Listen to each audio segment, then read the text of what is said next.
Welcome back to the David Pakman Show. Welcome to the bonus show. I got a tech story here. Great stuff about transistors. So as I'm sure most people know, transistors are basically the basis of all our current technology. On those little CPUs in your computer, you have millions of little transistors, and that's what is doing all of the work. Someone has just developed the world's smallest plasma transistor. And plasma transistors already exist. They are transistors that use heated gas instead of your normal circuitry to conduct electricity. But this one is 100 times smaller than the width of a human hair. That's what I'm being told. That's what I'm reading on this article, and that's pretty amazing. But the great thing about this device is that it is able to withstand way more of a beating, way more heat than our current transistors. And this seems like it could be the future of transistors. Of course, we are talking about, I don't know what really the cost of manufacturing these would be right now. I have to imagine it's not cheap, but they are very efficient and can withstand incredible amounts of heat. And so some of the practical applications here would be like allowing engineers to pack an entire X-ray imaging setup onto a smartphone. These tiny transistors would allow for technology like that. What are your thoughts on this? I think it's great. I mean, I think that it's no surprise that the same amount of computing power will continue to get smaller and smaller physically in terms of the size that it requires. That's kind of been a trend for a long time. But we have been closing in on getting closer to some kind of paradigm shift where it will be a new system altogether.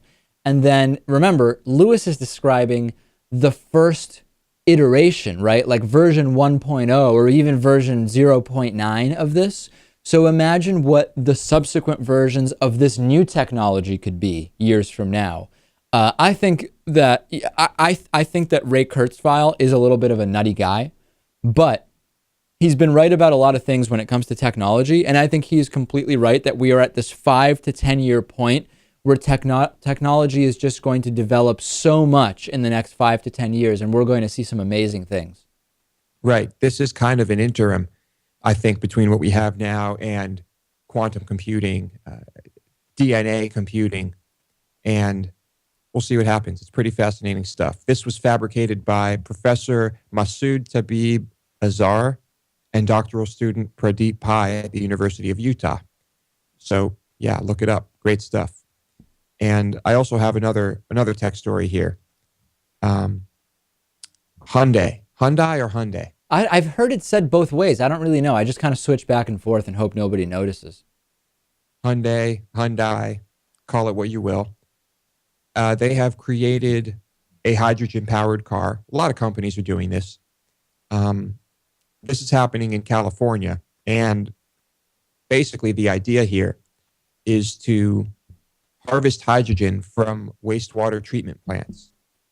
I guess that's a byproduct there. And right now in California, there are about 10 hydrogen fuel pumps in the entire state. But most of them I guess, most of it uses hydrogen coming to us from natural gas, made from natural gas. But one sanitation district is testing out a way to basically cheaply process it when they process their waste, when they treat water. And it's pretty fascinating.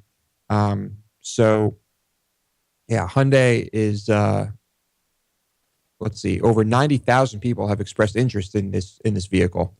I guess it can go about 300 miles on a tank of hydrogen. And it is going to be a bit pricey, but the lease is going to be $500 a month. But of course, you will never need to pay for gas ever, and the exhaust is just water vapor. Yeah, that's really not that bad. I mean, I'm trying to think. if you spend, yeah, well, everybody would have to do whatever equation makes sense, right? What now? I'm curious. What would is it even like what's the gas mileage, the hydrogen mileage, or is it even really relevant, right? I mean, it can go 300 miles on a tank. I guess the mileage isn't really relevant if you're just putting in, if you don't have fuel costs.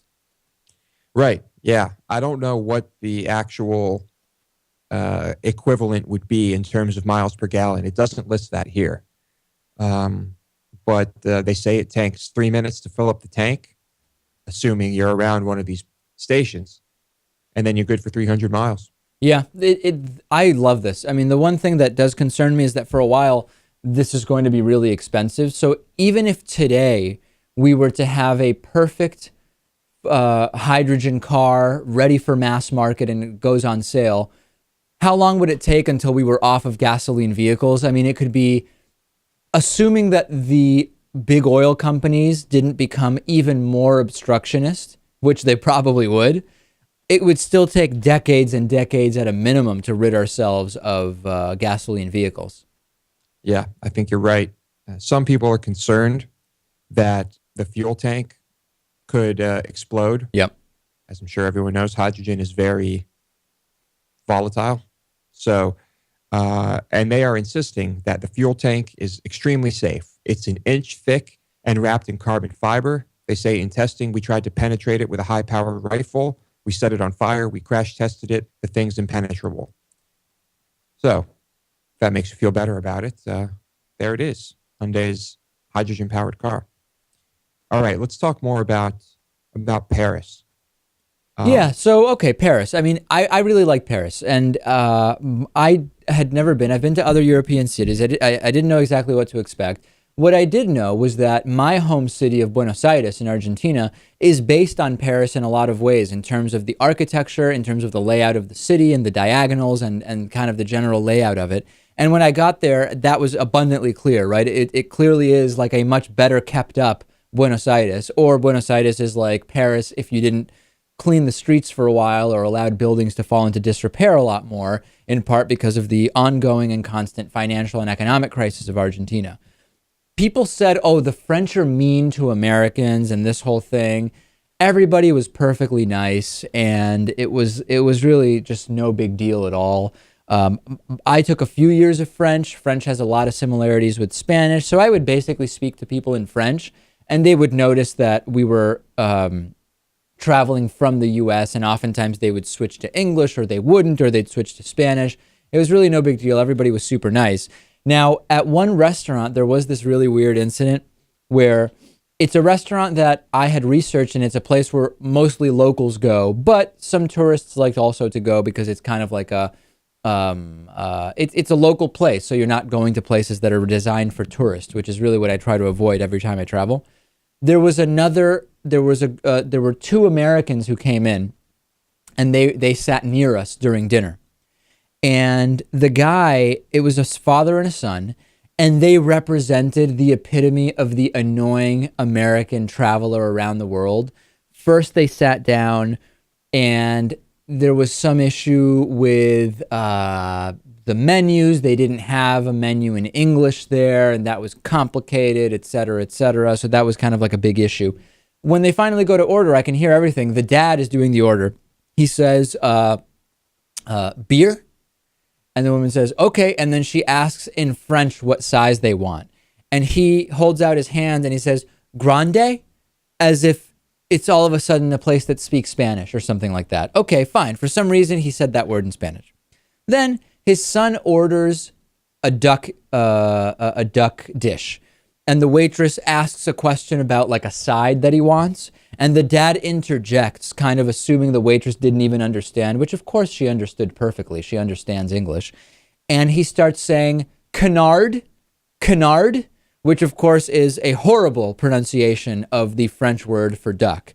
And at that point, I was like, okay, this guy is really starting to check all the boxes off for the annoying things Americans do around the world.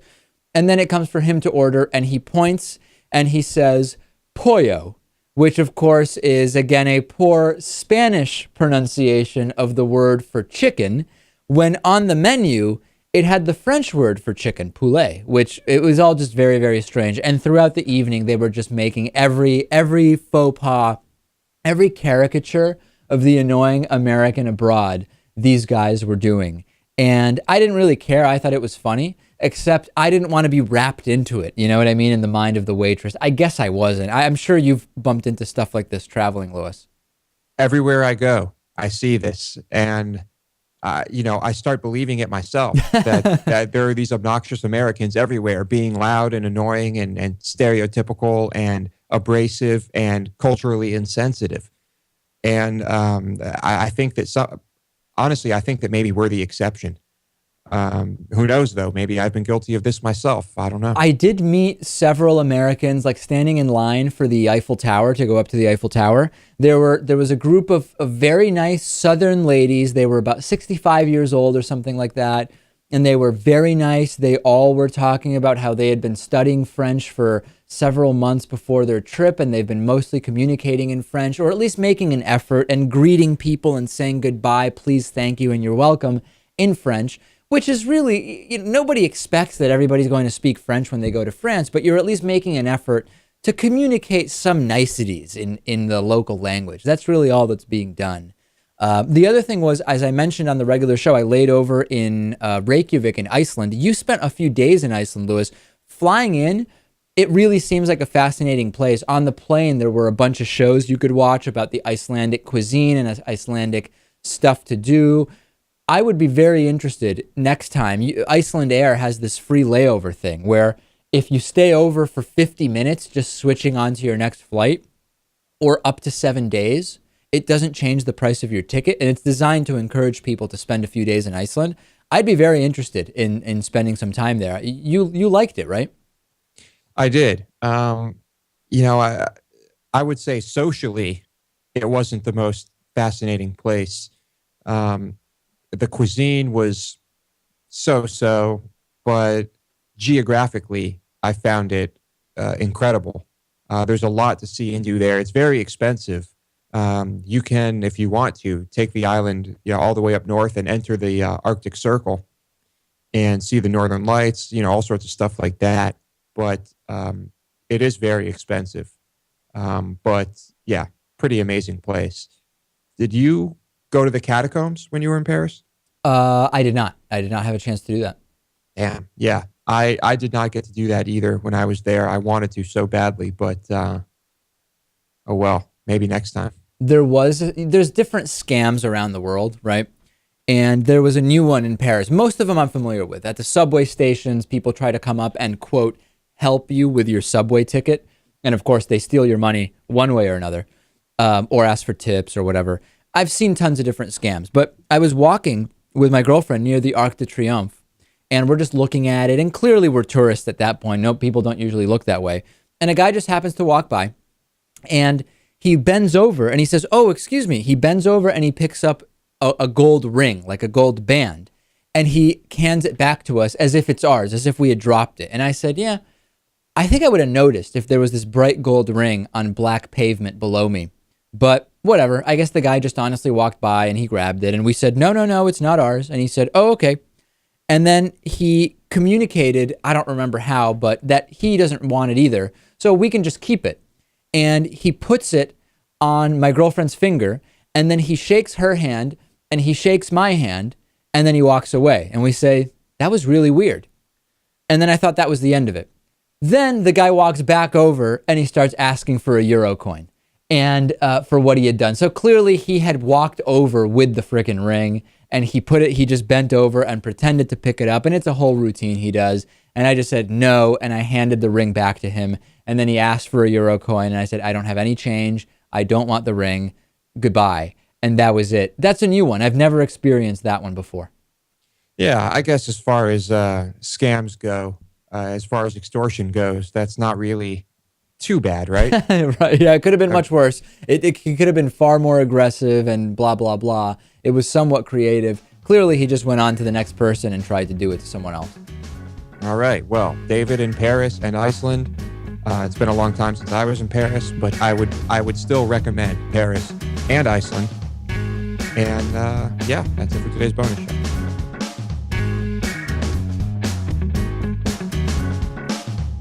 The David Pakman Show at davidpakman.com.